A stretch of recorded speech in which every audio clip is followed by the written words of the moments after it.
You may be sick of hearing this, but playgrounds really have changed a lot. And that's not a complaint. I actually like the new equipment fine.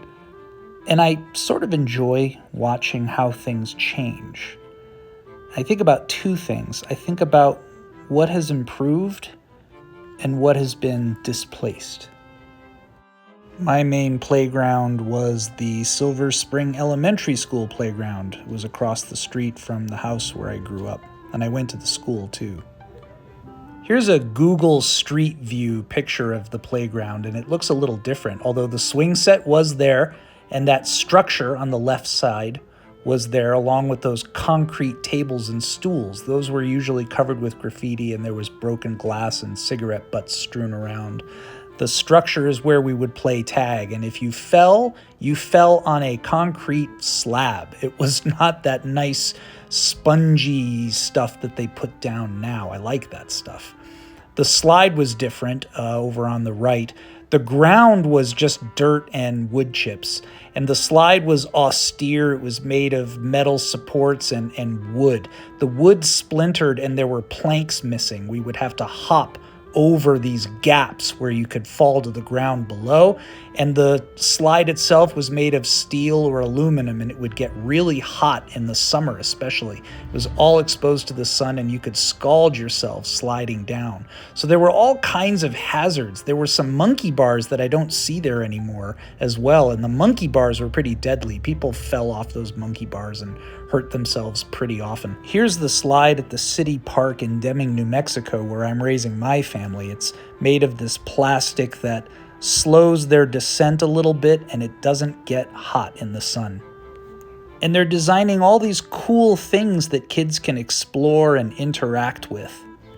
Swings haven't changed that much, but now there are options like these with safety features we wouldn't have imagined when I was a kid. And besides being a little safer for the little guys, it's also more inclusive of different kinds of bodies. Do you like these swings that have these sort of guardrails, or do you like the swings over there that don't have anything and you just have to hold on? These. You like these? Yeah. How come? Because they're fun. They're fun? Not to worry though, there are still plenty of opportunities to explore things and slip and fall and elements of danger, but I think the risks are controlled in a way that they weren't when I was a kid. Kids haven't changed much. They still like being spun around until they get dizzy. And they like running around and exploring stuff, whatever it's made of and however it's designed. They like to try things out, and they fall down and get bumped and scraped just like they used to. Elias still repeats my questions more than he answers them with his own thoughts. I don't know if Deming now is any more dangerous than East Providence was back then. But I know my childhood was very different, and a big part of it is how parents tend to calculate and manage risk. I'm one of those people who remembers being kicked out of the house for the day, told to come home when the streetlights turn on, and I would explore things by myself or with my friends. We'd even wander onto construction sites. There was just generally a lot less supervision. And that extended to school as well. There weren't that many playground aides. It wasn't hard to wander off unseen to this willow tree out on the periphery of the Silver Spring School grounds. This is the tree where I got kissed by a girl once. Ah, elementary school. There was a lot of mischief out by this tree.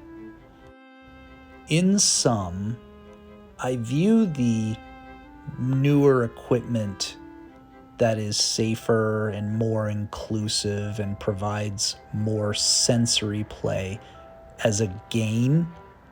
I do think we also have to be inventive about providing opportunities for unsupervised exploration and those elements of danger and mystery that are also really important in childhood.